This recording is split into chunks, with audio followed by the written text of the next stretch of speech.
The problem in Hack 8 is that the adults in schools were endlessly reacting to student misbehavior as if it's something we shouldn't have expected, and we have a tendency to just want to clamp down to try to prevent it from happening.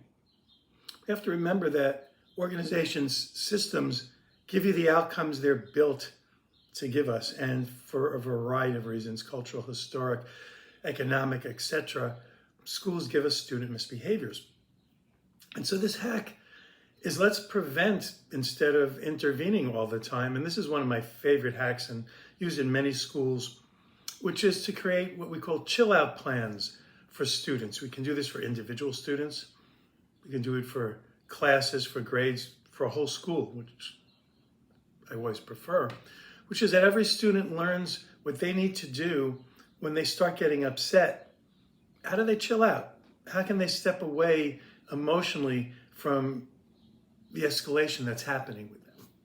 So some students will read, some students will stare out the window, some students will water the plants in the class, some students will need to go see a counselor. But we can make up plans for every student to be able to prevent themselves from getting to that place where then we're actually getting into that kind of punitive adult reaction. So if I can see a student who's starting to be a little upset, I can say to the student, why don't you do your chill out plan now? What's on your plan? And we practice it. We've practiced it through the year. I might say to my class, you know those days when everyone seems a little off anyhow, and you might just want to give everyone a break. You can say, okay, everyone at your desks for 3 minutes, let's all do our chill out plan and just kind of get back centered with each other. So next 3 minutes, what do? Do it at your desk, do your chill out plan.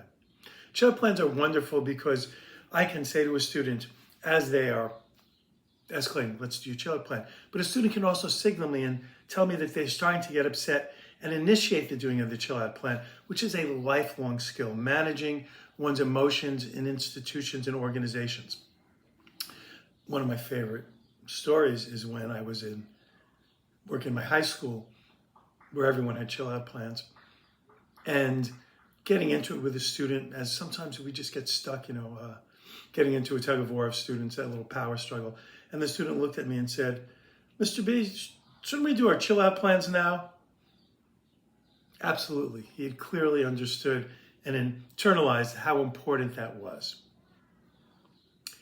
In Hack 9, coming up next, we're going to be looking at data. Often what makes educators now go, oh no, not more data. But how do we use data in a way that helps us manage to do more hacking school discipline together versus just heading down the road of punishment?